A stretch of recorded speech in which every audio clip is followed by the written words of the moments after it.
냠제 점보도 유미종 또는 모는 점보가 자다 다그러 다른 전도 실문도 또만 제잔라기 쇼잘.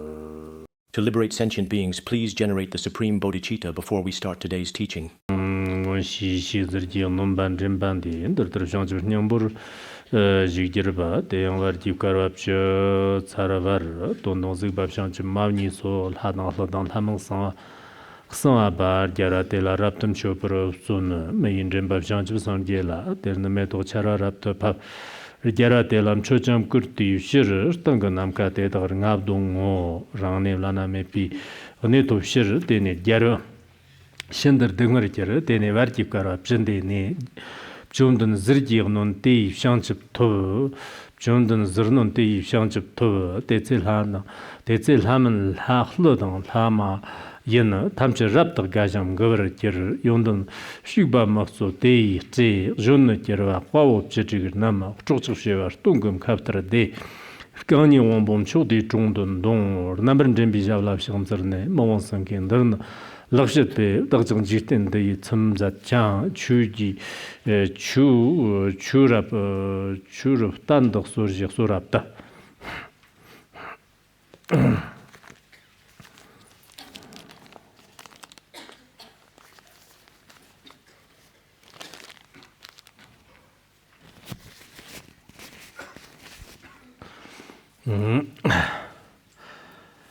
Tēnī shukchīnchik tēndar namsa namchīn chimbom chōngā rabda rī tējī chokchar nam nuk kruwi shara tsāngpa zharmē kānam rabda shoda sharjib shoksa zhānam shiā chā tōngchāng ngāpcha tētag yubar kira tēnī tsāngpa zhānam kāng chokta tētag rabda zhūchī dānbar kira tētag ngā tēndan chara rīgnē na jītēn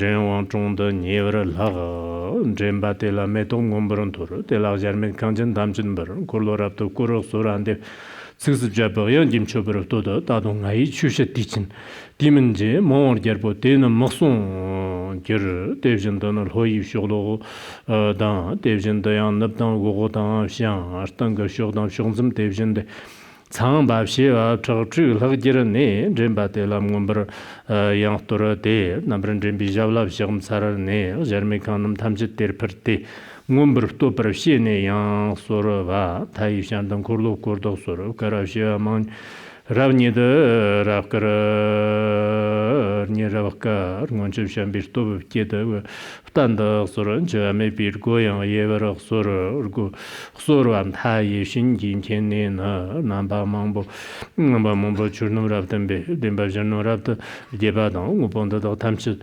tēnēm jōng mārg lāsō chevi dengara yang tai parna kyandang dambe sung ke alena niba dagan jong mayin chavdang dayang shibara ke namba mambo na tsung tai ba churnum te shaba tagda churnum te shaba tagda yang tone semchi shiwa chakchu da gyachin yang to sala nirdag ne gyara te chu ma shabar na jayang la nisana ni kira ba semchen kanga hulungu shirme da gaji kina te dag nyang to kira te yugogda te tsenjik tenji namje te yi gendan changme da mchung shiwa chakchu shiwa jangi da re re yang te dag darshin ne gyara chuchuk poyon te dag jang tamchik shun na gyara nyanga ba rinpa kyo kimchu chumchuk tangsur shi gyara te la gezir te dag sur jirtar gezir kundi chushin da dagchak jirtin kimbra nyura shio jirtar khwawo gyanda ki ushin da zemshin da dag tamchik te ushin na shio te chishun na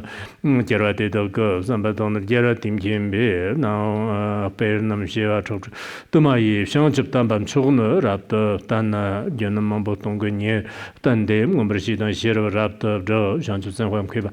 Shubab Jin, Jitim Gumbe, Yantaga, Shubaraja, Gangadana, Gangon, Shirniji, Zizabarton, Manon, were rapt, Rabdim Dorde, Tamchu, Pamakaran, the Jundan and Diki, Rapta, Shatter, the Jundan Diki, Rapta, Shatter, Geratijan.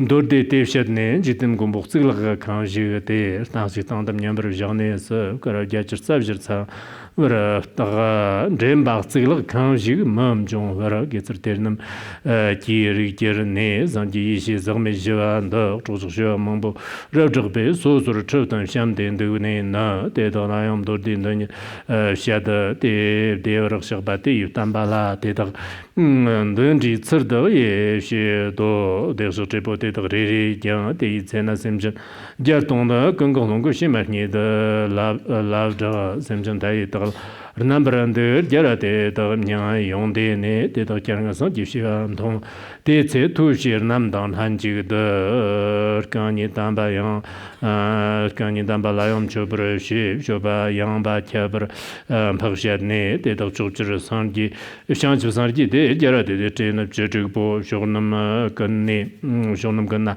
Jara Nini, so the second of two by Jara de Donyan to Tamche, dear number Tata Tamnam Gi, Janjam Donara, the Tobra, she, Nayan Teta Kanda, to Jaraba, Najan Nam Tamcha, the Tober, Jira, the Jardon Ayan to give Janjam de la Tamcha, the Tapji, Kungujanai, Chuncha Chang Kungu.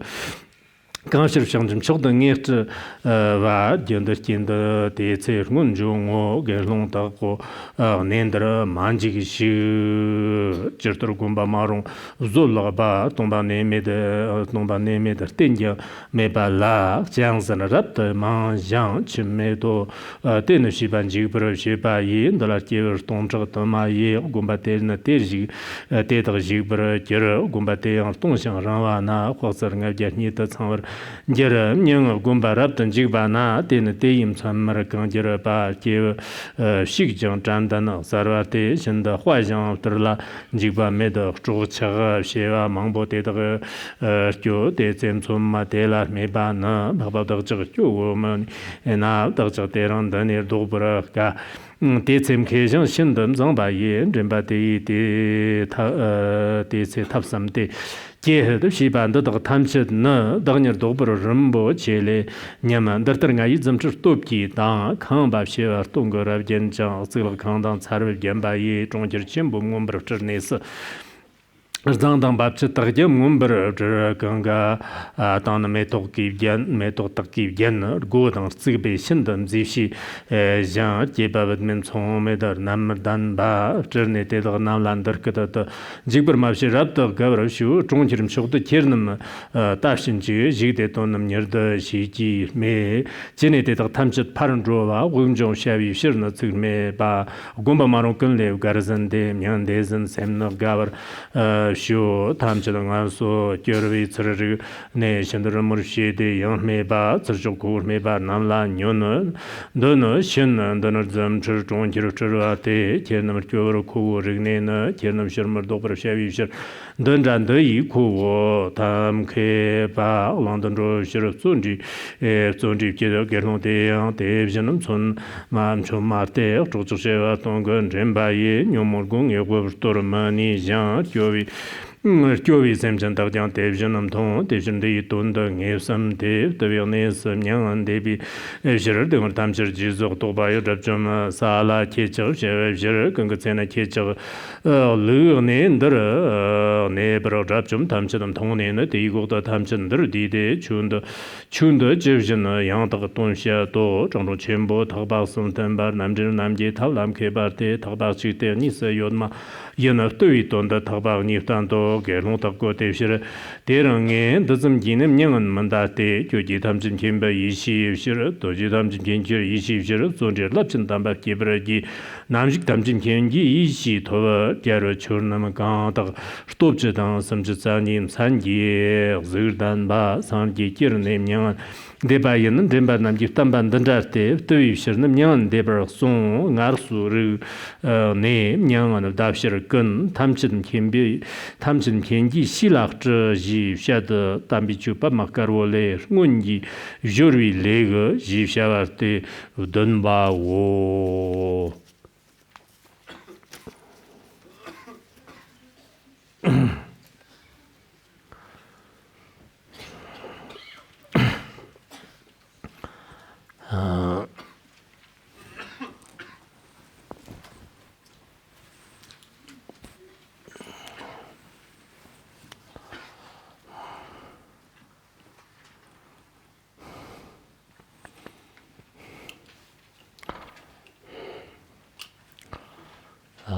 Next, we will talk about the Lotus Sutra in more detail and depth today. I'll speak a bit faster than usual this evening so you can rest and go to bed earlier. Today's content is relatively simple and straightforward, so I will keep it quite brief. It seemed like there were a lot of things when we were reciting the transmission just now, but when it comes to the teaching itself today, there might not be that much content to cover at this time.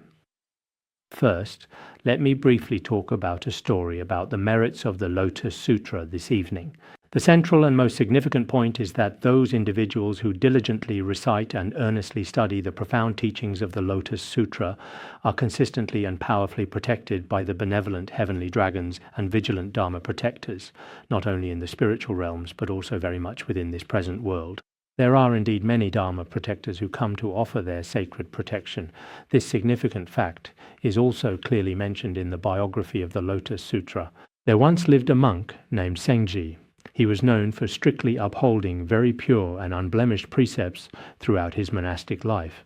However, despite his spiritual dedication, it seemed that he had no teeth whatsoever. He was quite troubled by this himself. He often thought, "My teeth are not very good."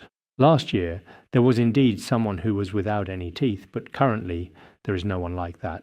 He was rather attached to this issue, but he especially loved to diligently recite the sacred Lotus Sutra every single day. Later, one night, he had a dream in which a foreign monk appeared.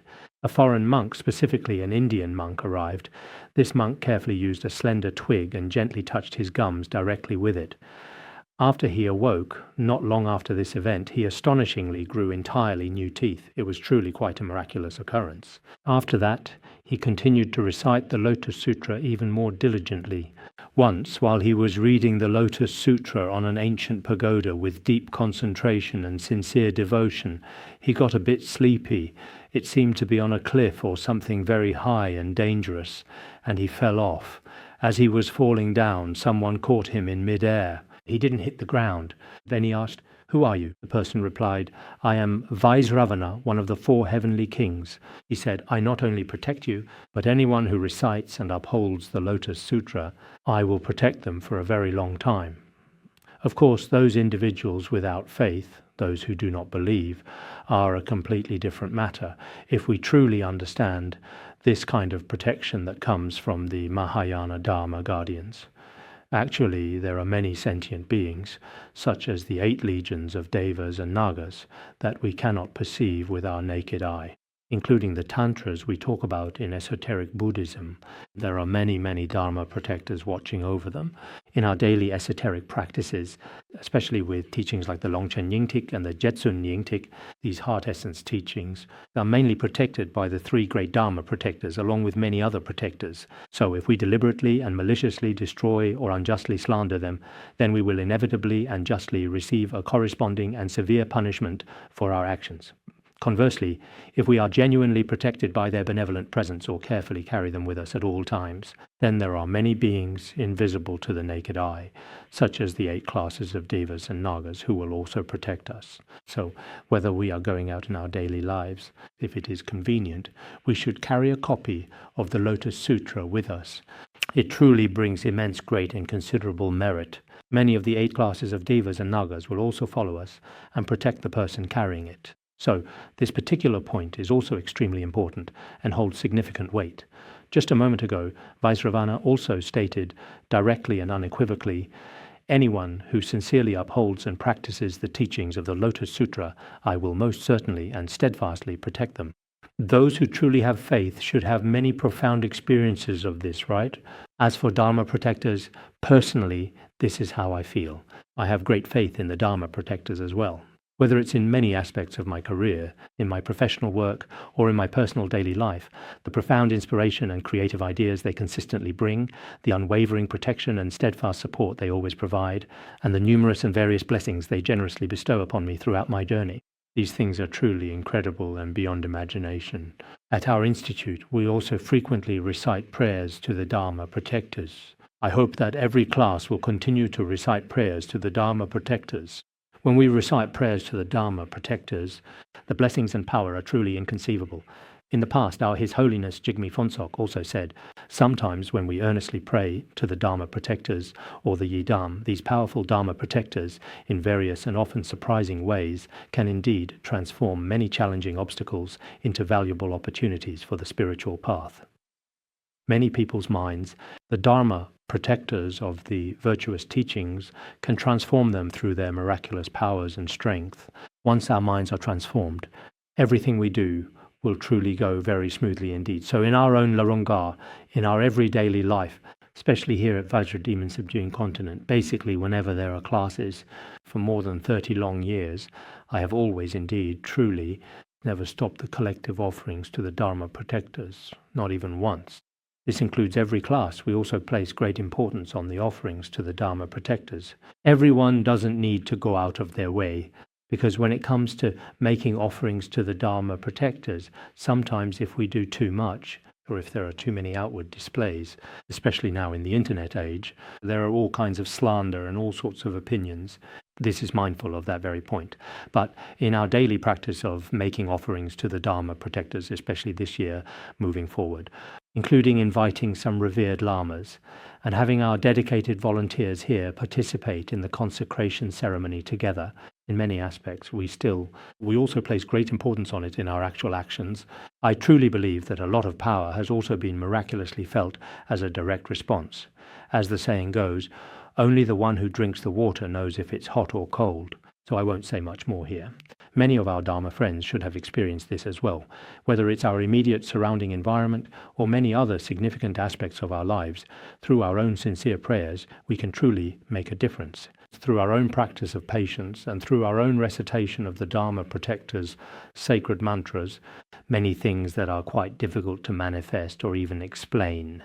Miraculously, it then becomes very easy to truly transform many adverse conditions in our spiritual practice into valuable opportunities for the path. Each individual should have genuinely felt this experience. So today, at the beginning, those of us who practice the Lotus Sutra should receive the protection of Dharma protectors. Therefore, if we recite it regularly, the merit is truly inconceivable. If not, reciting the Lotus Sutra once a year is also fine, or reciting the Lotus Sutra once a month. In this way, the merit is also inconceivable. Actually, in the past, many lay practitioners and monastics alike probably didn't have many other trivial matters to deal with. They would often either recite sutras or copy them by hand. Such situations were quite common. But nowadays, people look at their phones every day, watch TV and binge-watch series. There are so many different things that truly attract our attention even more. There are especially many distracting causes outside. So if we compare ourselves to people in the past, our minds are often more scattered and noticeably less pure in these times. There is a significant amount of chaos and many clear signs of pollution around us. For practitioners, completely avoiding all distractions may be a bit difficult nowadays, but at the right times we should ask ourselves, I am a monastic or I am a lay practitioner. When it is absolutely necessary, I should not just merely maintain an outward appearance, while my inner world is messy and impure. That's probably not good. We must truly discipline ourselves. Perhaps the very best method for achieving self-discipline, I will continue to explain this in detail next. Today's content is basically quite similar to the earlier prose section that we discussed. As for the style of the Lotus Sutra, the earlier part uses prose, while the latter part is mostly explained through many verses. Of course, when the teachings are presented in verse, they do not always completely match the previous content. Sometimes the latter part is more detailed and some are more concise. This is a characteristic of this scripture. At this point, the world-honored one reiterates the meaning previously explained and once again expounds it in verses. That is, the Tathagata Great Penetration Wisdom Victory, practiced for 10 kalpas, sitting in one place, seated in the place of enlightenment, continuously engaging in practice. However, the complete and perfect enlightenment, the ultimate state of profound understanding, the Dharma of Anuttara Samyak Sambodhi had not yet manifested. He had not yet truly attained Buddhahood. For 10 small kalpas, he remained seated in one place, continuously practicing. From this perspective, we practitioners here should not think that just because I did a 10-day or 7-day retreat and didn't feel anything, or that I've been practicing for many years and still haven't seen the Yidam. We shouldn't think this way. Back then, people also had long lifespans. But look at how long he diligently stayed and consistently practiced. He never once lost his unwavering faith and persistently kept practicing continuously. At this time, the powerful gods, the majestic dragons, the formidable asuras, and many other celestial beings and mythical creatures also continuously and gracefully scattered numerous celestial flowers for him, and meticulously crafted all kinds of exquisite and fragrant celestial flower garlands, each one a beautiful and intricate creation, offering them to this Buddha, even though he had not yet fully manifested. There were also many celestial beings beating heavenly drums and playing various celestial musical instruments to make offerings regularly and continuously. There was also a truly celestial and wonderfully fragrant wind that could gently sweep away the withered and decaying parts of the heavenly flowers, and then new, vibrant celestial flowers kept continuously descending. After a full 10 kalpas had passed, the Tathagata Great Penetration Wisdom Victory truly and completely attained the supreme fruit of perfect enlightenment as a Tathagata. From the very day he truly attained Buddhahood, with perfect enlightenment and complete wisdom, all the celestial beings, humans in our world, and other sentient beings were filled with great joy and excitement in their hearts upon hearing the news. Therefore, the Buddha became the field of merit for the world. That is to say, in the entire great and truly vast trichiliocosm, he was the fully awakened one. This is the one and only, the most supreme being indeed. The genealogy of Shakyamuni appears to have been written by a Chinese monk. It introduces many things, including family of Shakyamuni Buddha and phenomena surrounding his enlightenment, as well as his disciples, and explains many principles. Among them, there is a saying, "The genealogy of Shakyamuni says with profound clarity and insight in its ancient text, among all lights, sunlight is the greatest. Among all fields of merit, the Buddha's field of merit is supreme and most excellent, beyond measure and comparison. So everyone present here today should also know we have now finally encountered this sacred Buddha field indeed. We have not actually met the real Shakyamuni Buddha, but in fact the statue of Shakyamuni Buddha, the Dharma of Shakyamuni Buddha, all of these are present. Therefore, we now have the Buddha field. Among all fields of merit, the especially supreme Buddha field is already complete. Therefore, we also sincerely hope that everyone, when it is truly necessary in front of the Buddha statue, if you do not believe in Buddhism, then I will not say anything more. But I also hope that recently in our Larunga, many young people are carrying cameras, and when they actually see a substantial wall, or when they truly see a wooden house that has been carefully dismantled, they then take a photograph there. All of this is perfectly fine. Everyone can like whatever they want. But most importantly, we should make offerings to the Buddha. I also have a dedicated online platform for making offerings to the Buddha. Some of you lay practitioners may find it inconvenient to set up a Buddha altar at home, but if we go online, there's really no inconvenience for anyone, whether it's on a computer or a phone. We have a dedicated section on the official Jibe Buddha online website where we visualize the Buddha and make offerings of water, lamps, fruit, and so on in front of the Buddha statue. I genuinely believe this is profoundly necessary. Among all the vast and diverse fields of merit, the Buddha's field of merit is undeniably the greatest and most supreme. Sometimes when we sincerely make such profound and meaningful offerings, it is at that pivotal and sacred time when the Buddha attained complete and perfect enlightenment. All humans and gods were especially joyful. What was the reason for their joy? It was precisely because the Buddha graciously opened the door of divine nectar for all sentient beings, every single one. In other words, he taught the sublime Dharma. He dispelled the profound darkness of ignorance within our entire mind stream. That was indeed the primary and main reason. Next, it is widely said that after the Buddha attained full enlightenment, his beloved sons, that is to say, the 16 princes, along with their entire retinues, all came to him, numbering in the tens of thousands of billions, all gathered around, and together they came before the Tathagata Great Penetration Wisdom Victory. All of these numerous retinues, led by the 16 princes, respectfully paid homage to the Buddha one by one, and requested him to turn the great wheel of Dharma. They humbly entreated the Buddha, saying, You are the mighty Lion King. You should bestow the sweet nectar of the sublime Dharma, letting the rain of Dharma nourish all, and you should generously enrich us, the 16 princes, as well as all sentient beings, all living creatures, and every single soul. In fact, when the Buddha truly and compassionately bestowed the precious nectar upon us, and meticulously turned the profound wheel of Dharma, when we encounter a spiritual teacher, indeed it is actually very important to sincerely request the profound teachings. When we truly encounter Buddhism, it is profoundly important to enrich ourselves with the timeless wisdom of the sacred Dharma. This is very important. Here it is said that the world-honored one is extremely difficult to encounter. After a very long time, because there are many, many dark kalpas, after a long, long time, just like the fleeting appearance of the Udambara flower, he will manifest in this world in order to awaken these sentient beings. He will manifest by shaking all things with tremendous force and divine energy, and only after a very, very long interval will he appear again among sentient beings. The Buddha does not manifest frequently in our world. Perhaps we have seen this before in history. There is a Buddhist scripture called the Sutra of 42 chapters. In the Sutra of 42 chapters, it also talks about 5 kinds of difficulties. One is that it is especially difficult for the poor to practice generosity. Another is that for the wealthy and noble, it is also very difficult to study the way. This is the second one.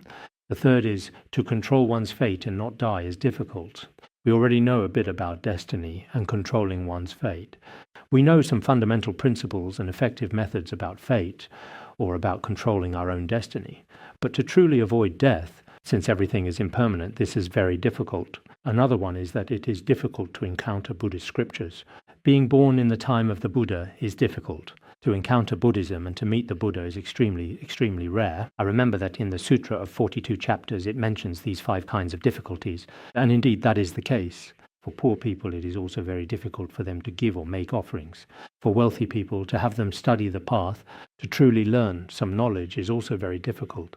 As for other things in our worldly life, for example, avoiding death, these are also very difficult.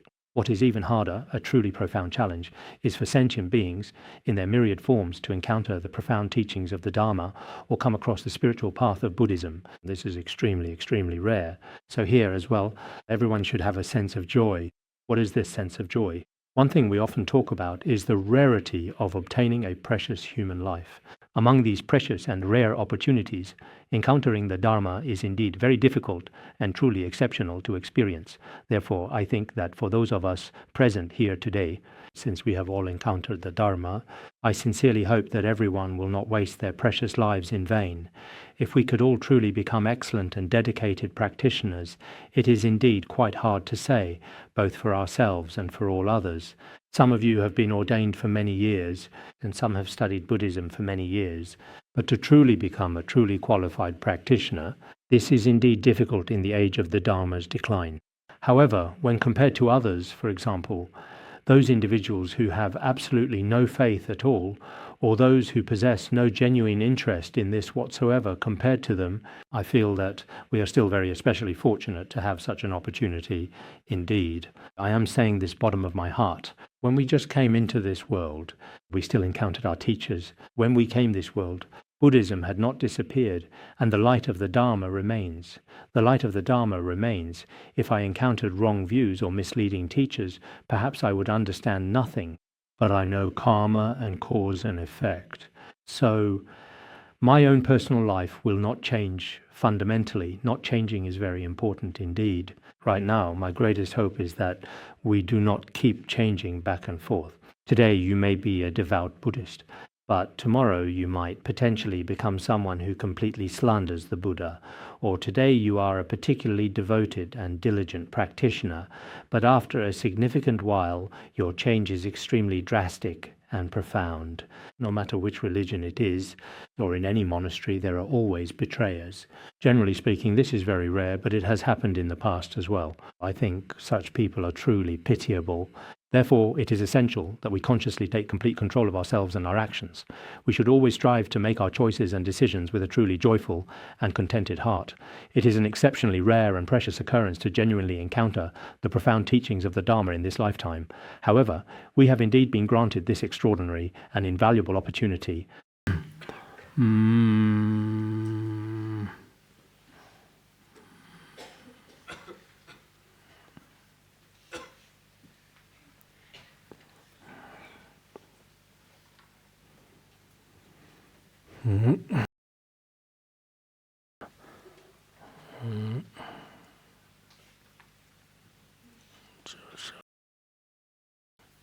Wow.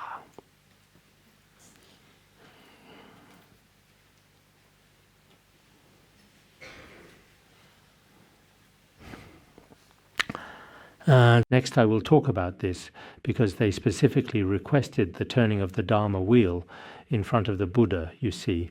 When the Buddha attained enlightenment, it is also mentioned in the main text. In the Eastern world, a region known for its vastness and ancient traditions, there are lands numbering 500 trillion, each with its own unique qualities. An unprecedented and brilliant radiance appeared in the magnificent palace of Brahma, filling its halls with a luminous glow. After Brahma saw these auspicious signs, filled with curiosity and wonder, they also wanted to seek out and understand the deeper truth behind them. Eventually, they finally arrived before this Buddha.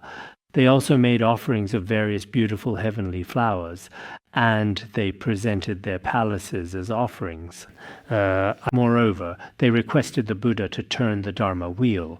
They praised the Buddha's many virtues by composing verses that honored his wisdom, compassion, and peaceful presence. At that time, the Buddha, fully aware of their actions and intentions, understood what was happening. When those people from the East came for the first time, he had not truly agreed to turn the Dharma wheel yet at that very moment. He knew that the conditions were not yet ripe for sentient beings, so he silently gave his assent with great compassion.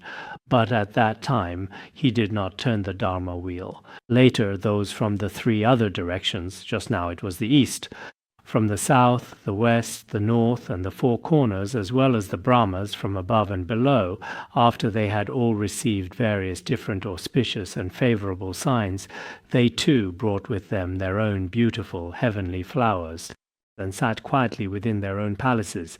They came before the Buddha to respectfully request him to turn the Dharma wheel.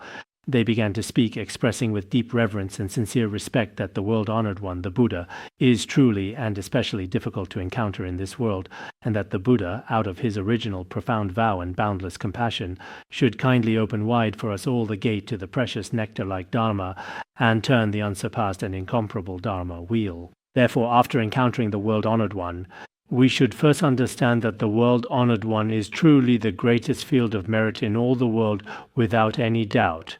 We should sincerely pray to him, and we should respectfully request him to turn the Dharma wheel for us. The Mahavaipulya Mahasamnipata Sutra says with profound wisdom and great clarity in its precious teachings, "The world-honored one possesses all wondrous sounds, adorned and complete, unmatched by any. If one can simply give rise to a joyful mind toward him with pure devotion, such a person will never have fear of the evil destinies." This statement is very important for all of us to truly understand and embrace. It means that as long as a person can feel joy toward him, we will no longer be reborn into the lower realms ever again. First of all, when we encounter the Buddha, we should know at the very beginning to give rise to a joyful mind toward him means to develop a sincere and heartfelt sense of happiness and appreciation for him, which helps us to stay far away from all evil paths and negative influences. This is one important reason for doing so. However, there is also another reason to consider. In fact, by relying on the Buddha's great compassion and profound wisdom, it becomes possible for all the vast oceans of suffering and hardship to be dried up and overcome. The Mahavaipulya Mahasamnipata Sutra says, "The Buddha crosses the ocean of birth and death. Out of compassion he teaches the Dharma. For sentient beings troubled by afflictions, he severs the net of birth and death." The Buddha, by compassionately turning the great wheel of Dharma, liberates countless and boundless sentient beings. That is why at that particular time they respectfully requested him to turn the wheel of Dharma. The world-honored one who possesses boundless wisdom accepts and guides these sentient beings. In other words, the celestial beings from various places just now made their requests, and after these people made their requests, he expounded various teachings for them. Among the various teachings he expounded, the main ones were actually the Four Noble Truths, as well as the 12 links of dependent origination, notably. These teachings cover everything from ignorance to old age and death, phenomena that arise due to causes and conditions. As for the teachings that arise from causes and conditions, everyone knows them. All phenomena that arise from causes and conditions are subject to arising and ceasing. Since they arise and cease, they are all inherently flawed. So, what are the faults of samsara? Just as it is explained in the 400 verses, because of impermanence, things are subject to change. If they are subject to change, then there is nothing truly permanent. Therefore, you should clearly understand that, in reality, all phenomena in the world and beyond lack true existence whatsoever.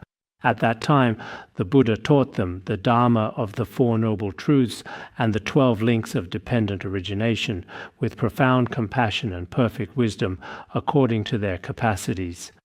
When this Dharma was expounded to the gathered assembly clearly and with great power, 600 million nayutas of beings, nayuta, as mentioned earlier, refers to an extremely large number, were completely freed from suffering and attained the fruit of arhatship.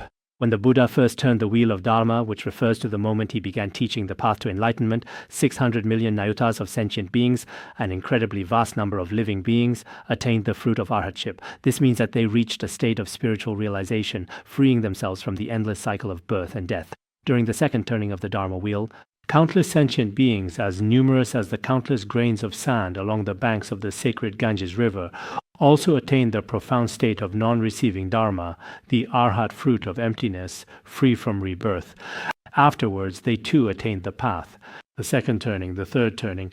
During the first turning, it was nayutas of sentient beings. During the second turning, it was countless sentient beings as numerous as the grains of sand of the Ganges River. Afterwards, with the 12 links of dependent origination, perhaps the fourth turning, at that particular time, the number of sentient beings who attained liberation was truly immeasurable. Countless beings over billions of kalpas, truly an extraordinary number. Cannot reach its limit simply means its boundary cannot be described. An extremely large number of sentient living beings had already achieved the fruit of arhatship, which is the highest state of spiritual attainment for disciples. So all these beings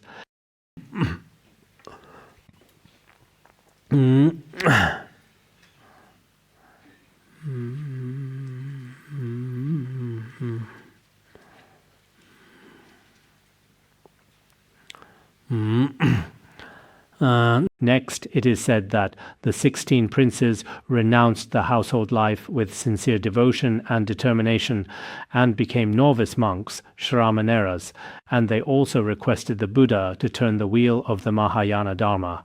These 16 princes said with deep respect, "We, along with our retinues and attendants, also sincerely wish to attain the perfect fruit of enlightenment of the Tathagata, aspiring to this ultimate goal, and aspire to obtain the foremost purity of the Buddha's wisdom through sincere practice and devotion. May we receive the true awakening of the Buddha's wisdom in our hearts and minds." After the Buddha understood the minds of these youths, he also realized that these 16 princes all had karmic connections from past lives. They had also, before countless Buddhas, made offerings and accumulated merit. They possessed boundless and limitless causes and conditions. Therefore, the Buddha expounded to them countless causes and conditions, as well as various parables and illustrative stories. He gave them all kinds of parables. There were many, many parables, each with its own meaning and significance.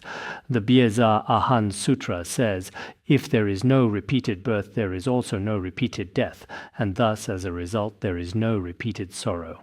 If we are simply not born, then there will be no such thing as death. If there is no death, then there will be no aging, no death or sorrow. All kinds of suffering would not exist."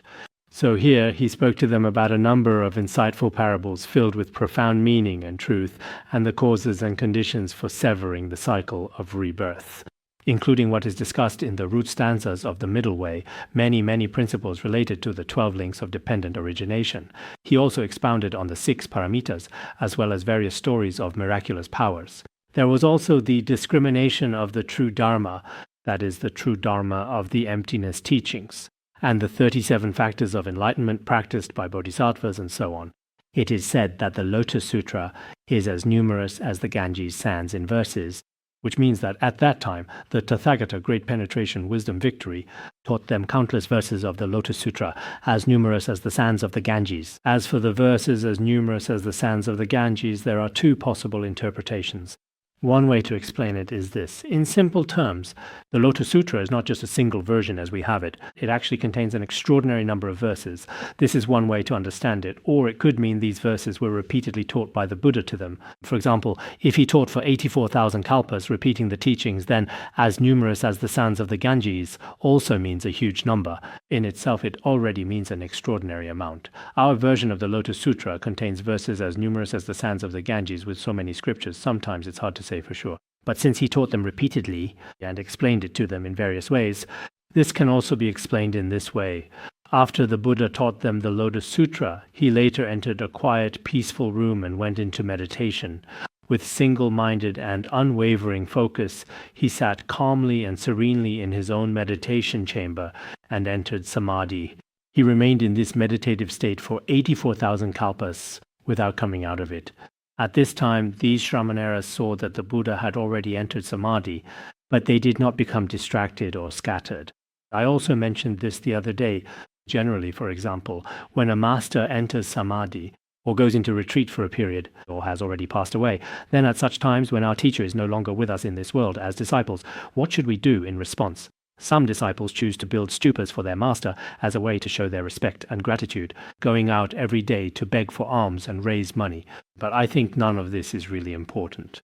In fact, it's fine to build a stupa with sincere devotion and care, and it's also fine not to do these things at this time for various reasons. These are not very important at all in reality from the ultimate perspective. If you truly want to repay your master, you should spread the Mahayana Dharma. This is extremely important. You see, although the Tathagata had not yet passed away, later on it seemed he was about to enter parinirvana as well. When he entered samadhi for 84,000 kalpas, the 16 princes who were novice monks knew that the Buddha had not yet clearly emerged from samadhi. So, for the sake of countless sentient beings across all realms of existence, they carefully expounded the unsurpassed wisdom, each sitting on a different dharma seat respectively, teaching the Mahayana teachings. They also knew that the Buddha had entered parinirvana. Parinirvana here means he entered this kind of meditative absorption. Parinirvana is very peaceful, extinguished. In such a state of meditation, they proclaimed and assisted in the propagation of the Dharma.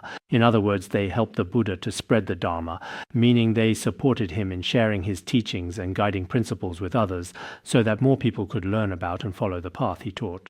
So, for each and every one of you present here in the future, no matter what your status, position, background, or circumstances are, I want you to remember this. Your mind must be upright and sincere.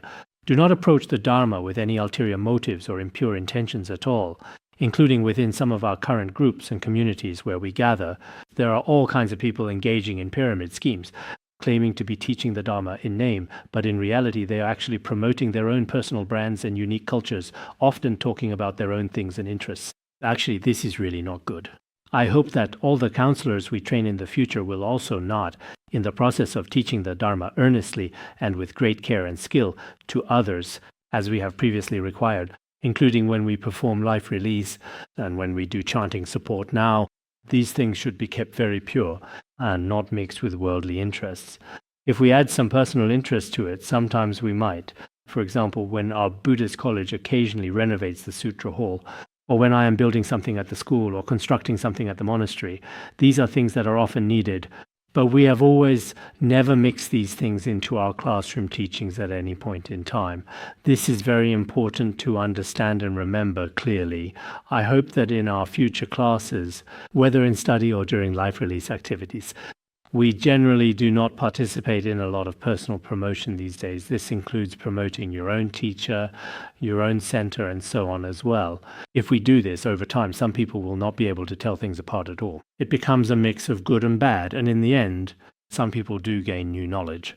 But unfortunately, some people end up being deceived because of this situation. This is a real possibility, especially in this internet age. If you really want to promote something yourself, then you can do whatever you like on your own personal platform. But even so, it's best not to do this within our Buddhist community. Within our Buddhist community, it would be best if things remain relatively simple and pure in the future. We must have a genuinely pure motivation and focus on listening, contemplation, and dedicated practice with great care and deep sincerity. In this way, it is much safer. So, for example, when certain teachers are engaged in meditation or are on a retreat in a secluded and quiet place, at such challenging times, it is always best to practice diligently and spread the Dharma to all beings with great compassion. Just like in the classic commentary on mindfulness, which was written by a disciple of Master Zhizhe. Here it says, Commentary on mindfulness.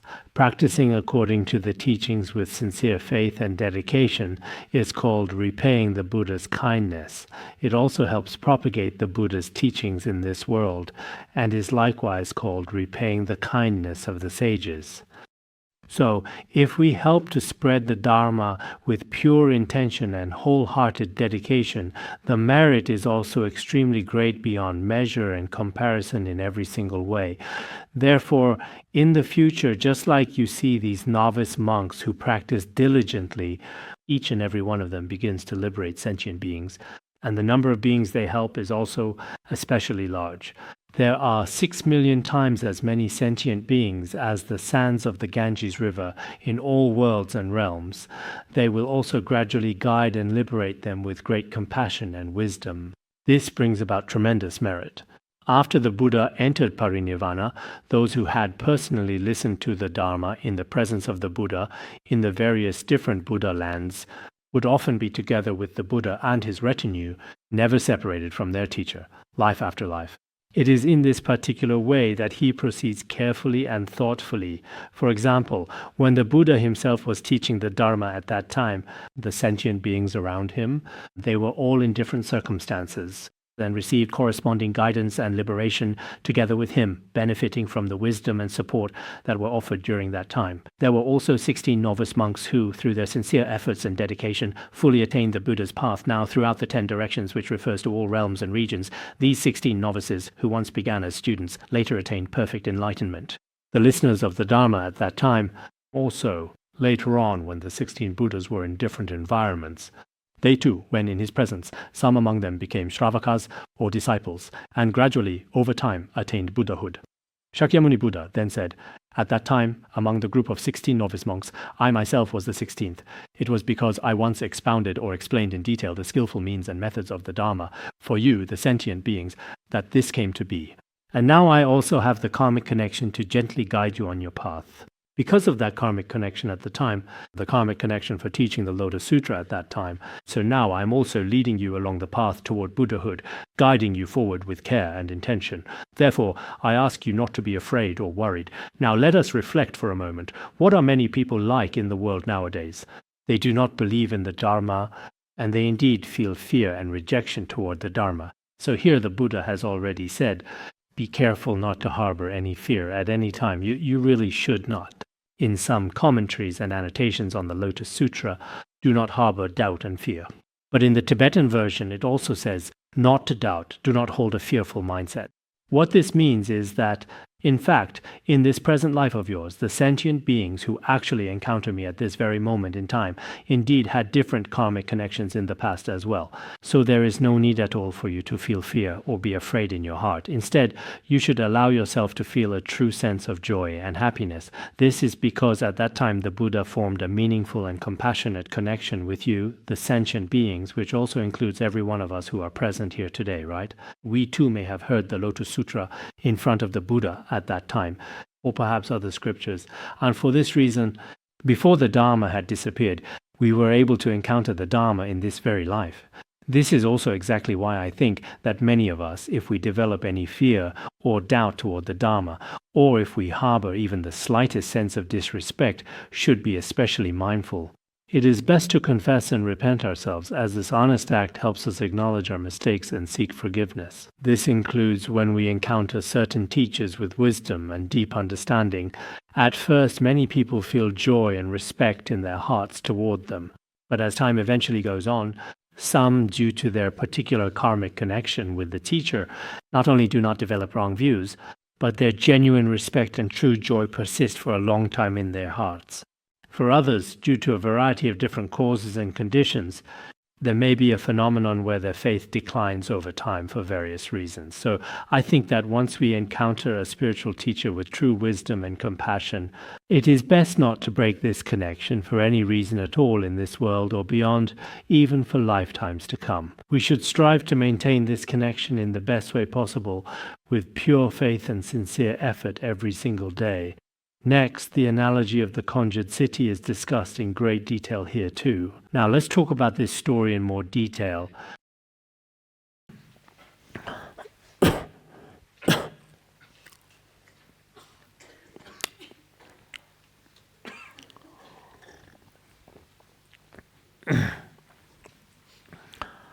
If one is fortunate enough to obtain the Lotus Sutra, in fact, some of us may feel a sense of fear toward the teachings on emptiness when first hearing about them, while others naturally develop a sense of joy and genuine understanding without any hesitation or doubt whatsoever. Everyone's karmic connections are different and unique. Some people, after receiving the Dharma for the first time, sometimes seem to feel quite uncomfortable.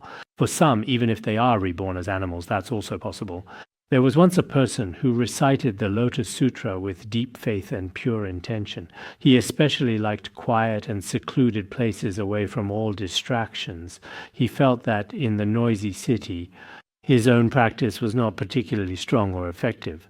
So he went to a particularly quiet place and read the Lotus Sutra every day.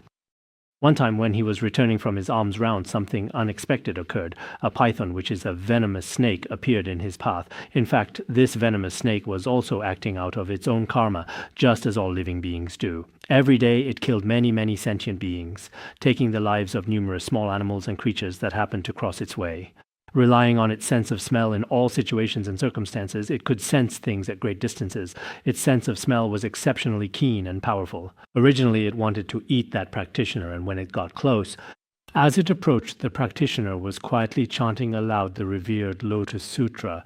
It seemed that when the python heard the chanting of the Lotus Sutra, perhaps it had some kind of karmic connection from before.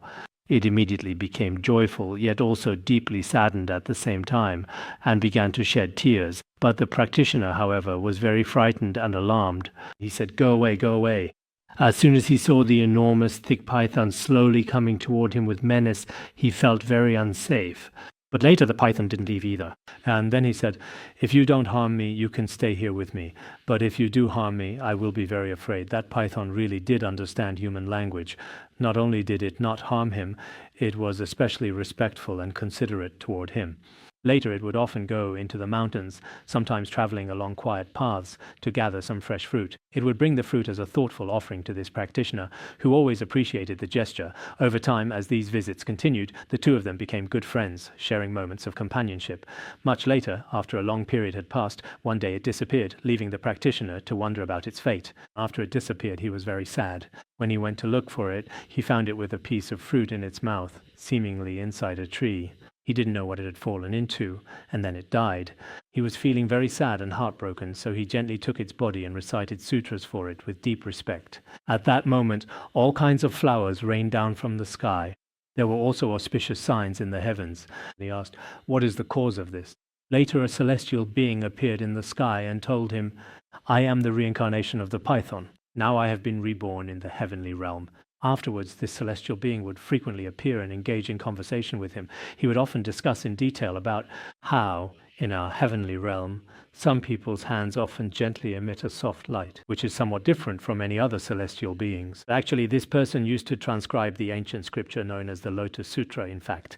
Some celestial beings are also known to emit wonderful sounds from their mouths, producing tones that are said to be pleasing and remarkable. He told him many stories like this, sharing several examples of cause and effect. I think that for some of us, hearing about these things might seem rather rare or unusual. Even an animal, in certain cases, when the virtuous roots from a previous life surface, will also cry and will also be able to get along harmoniously with people. This is due to karmic connections from past lives. I also think that among those of us listening to these teachings, some may truly have karmic connections from previous lives. Some people seem to have a strong sense of joy toward the Lotus Sutra. I have met a few lay practitioners like this. In the past, they didn't really believe much. But it was only last year that they formed a connection with the Lotus Sutra. Now, they have already become especially devout Buddhists. This too is due to each person's unique karmic conditions. Actually, on the storehouse consciousness, alaya vijnana, of each of us, there are many, many extremely complex karmic connections. The fact that we have all gathered here in this place today is also due to many different causes and conditions. Even if we just listen to a single verse, or if we study a verse together, we then become many things in life are due to causes and conditions, aren't they? Even just riding in a car in our daily lives, all of these involve many, many causes and conditions that are interconnected in complex ways.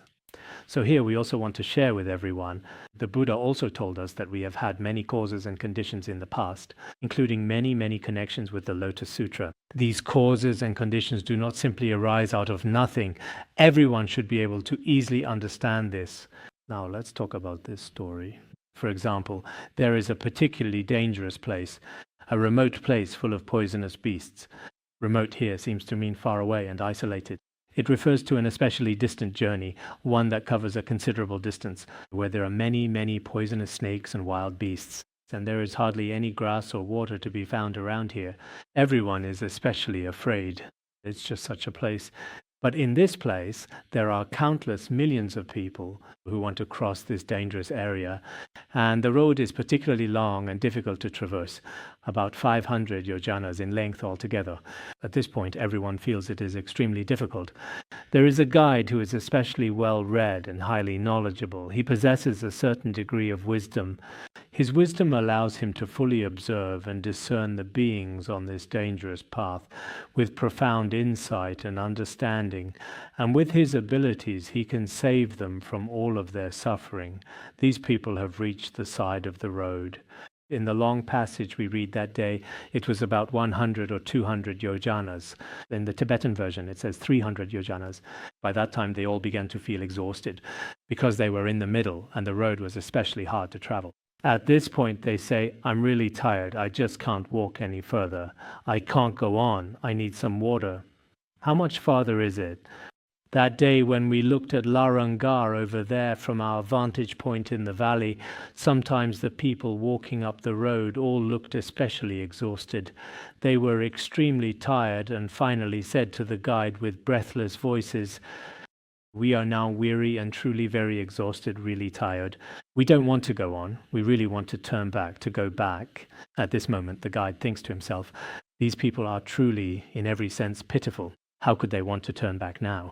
If they turn back, then they simply won't be able to obtain the treasure at all." Actually, we really need to understand that those who give up halfway during spiritual practice are like this. They can't get it. This includes us doing preliminaries. If you've done 20 or 30,000 repetitions, at first you're enthusiastic. "I'll do full prostrations. I can do 300 or even 3,000 prostrations a day. It's no big deal." But as you keep doing them, you start to feel, "I'm so tired, I need to take a break. I can't go on, I really need to drink some water. No, I'm completely exhausted right now. I'm not going to do prostrations anymore. The preliminary practices are just too tiring, so I won't do them anymore." Spiritual practice is just like this. Those who have a certain level of ability and all the right conditions in place, they might be able to keep going without stopping. Some stop after 3,000, others at 30,000. Some people, while reciting, say, "The 100-syllable mantra is so hard I can't remember it." Some people learning English are like this too. There are many people who start a lot of things but give up halfway. That's really quite a pity. You see, these people often want to go back when they're already halfway through. So the merchant felt sorry for these people. They lost the chance to obtain great treasures. At this point, he looked for a truly skillful means. He used his supernatural powers to conjure up a city. This city was extremely magnificent. The residence is located inside, along with the beautiful gardens and the surrounding forests, including the peaceful ponds, relaxing baths, and other similar features that are found within the area, as well as layers upon layers of tall buildings and pavilions. Men and women alike were filled with joy here. The city he conjured was especially incredibly and truly beautiful in every possible way. Then this guide comforted these people, saying, "You don't need to be afraid anymore, not at all. You really should come into this wonderful city. Once you finally enter this city, each and every one of you can truly enjoy life in your own unique way. You can enter the city and everyone will be happy. Everyone also felt that in their hearts they had truly found the very place where the treasure was hidden. Then each person genuinely believed that they had already reached their final destination. At this point, the guide knew that they had rested well and were ready to continue. After knowing they had rested enough, he carefully gathered them all together once again, and then he told them, actually, this is really very important. In fact, people truly need to have skillful means. Skillful means are indeed very important. For example, in the important Buddhist treatise known as the Mahaprajna Paramita Shastra, it carefully discusses in detail 4 different types of teachers. As for one particular type of teacher, he is able to speak extremely well and eloquently, but his own personal conduct is sometimes not always in accordance with the Dharma, so he does very little in practice. This is like thunder rumbling in the distance, echoing through the sky, but with no rain actually falling to the ground. There is a lot of thunder with repeated rumbles and booms, but barely any rain, almost none at all, just a few drops here and there, not enough to make a real difference. Then there is another type of teacher who may not be very skillful in speech at all in any way, but is excellent in practice. This is like there being almost no thunder, but there is still rain. There is yet another type of teacher with different qualities and characteristics, who is not good at speaking and is rather dull, and whose actions are also lacking. So there is only a little rain and a little thunder. Here what little might actually be a negation, there is almost nothing at all. There's also a type who is widely learned and knowledgeable, and who possesses wisdom and skillful speech, whose words are extremely powerful in stirring people's hearts with profound wisdom and great skill in all situations, and whose actions and practices are completely fearless under all circumstances whatsoever in this world. This is likened to loud thunder and a torrential downpour from above the earth. In other words, the rain is especially heavy as well. I remember there are 4 kinds of analogies. So sometimes as Dharma teachers in our experience, or when we are practicing skillful means, it's not enough just to be able to speak well. When teaching the Dharma, we also need to use skillful means to be able to transform people's hearts. Then our actions and the Dharma should be combined together. During this process, many people are afraid to speak up, fearing they might offend others. Some of our Dharma teachers are actually quite capable and competent when it comes to doing things, but when it comes to stepping forward and showing themselves to others, they're often afraid that others will say something negative or critical to them, so they feel they have to be extra careful. Every single word they say has to be considered very carefully, and if they don't speak, we know that some Dharma teachers are still currently quite always trying to be the good person every time. Whenever something is even slightly sensitive or a bit risky, they just stop talking. On one hand, this is actually very good. Not offending others is a good thing. But sometimes having the courage to speak and act is also very necessary.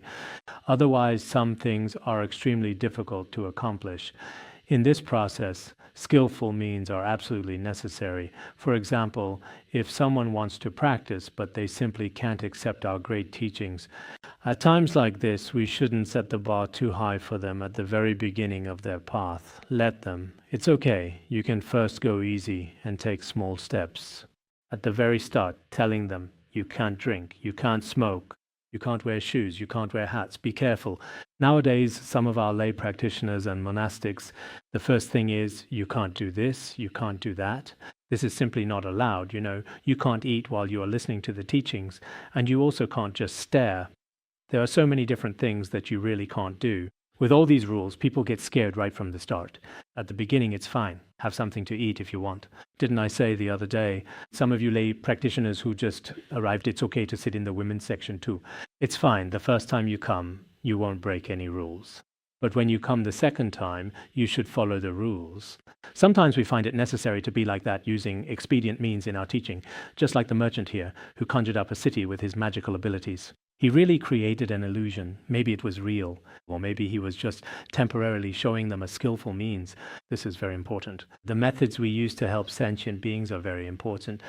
So here it says he gathered all of these people together and told them, now you have all come here. This city is actually something that I conjured up. I know you are already exhausted and afraid you might give up halfway. So I used a skillful means to carefully create this city. Now, you must diligently strive to reach the place you truly want to go. You still need to make an effort otherwise, because after they had rested, everyone might feel that everything was fine. The next day they were no longer tired. At this point he told them, you have not yet reached the place you need to go. You still need to make diligent effort, remaining attentive and committed as you progress on your spiritual journey. The Buddha told the monks, "I am the same way." He explained that he too maintained a careful and disciplined approach, always mindful not to become complacent. Like a seeker of the path who is aware of the risk of becoming lax or giving up halfway, the Buddha was cautious, understanding that losing focus could prevent anyone from reaching their destination. I fear that these sentient beings, lost in the perilous path of afflictions, may not be able to accomplish their own path. Therefore, through skillful means, I taught them about the resting place of nirvana and the Śrāvaka vehicle, including the teaching of emptiness alone, and for us beginners as well. Even in the Śrāvaka vehicle, it is first taught that the individual self, Puggala, exists. The Buddha knew there is no self, but if, at first, he told everyone there is no self, he feared there was no basis for causality. Therefore, in some sutras, it is said that the self exists. This is also the case in the Pratyekabuddha Sutra. In order to allow them to rest, the teaching of the Nirvana Dharma door was given. You can rely on this particular method to gradually extinguish your own suffering.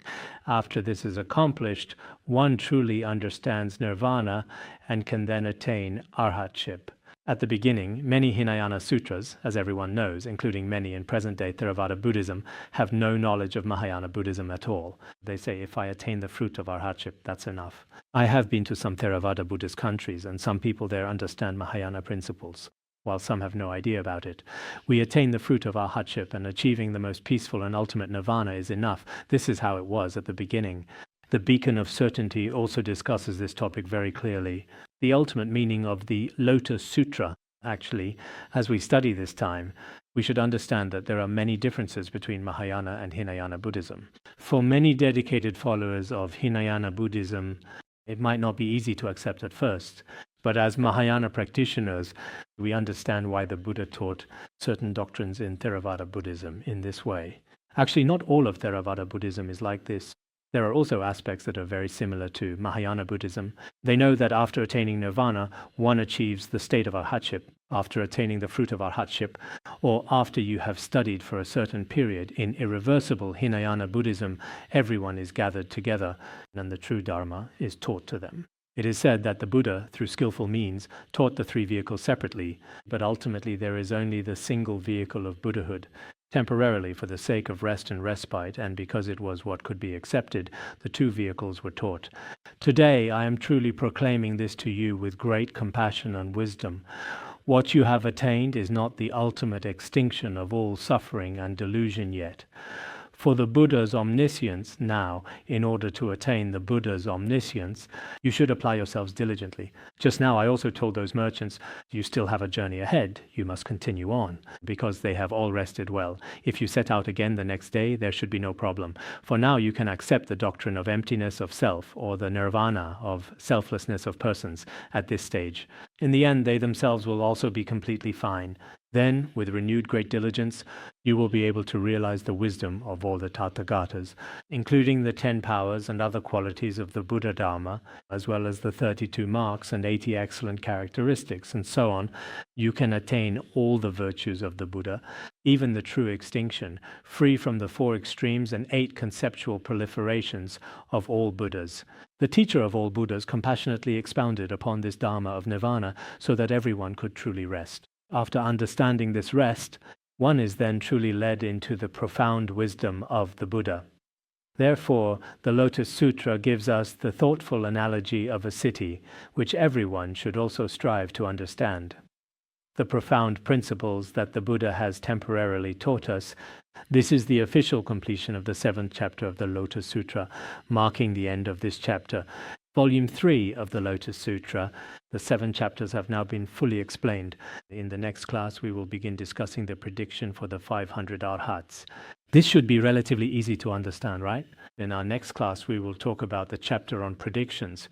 All right, we will stop here for today.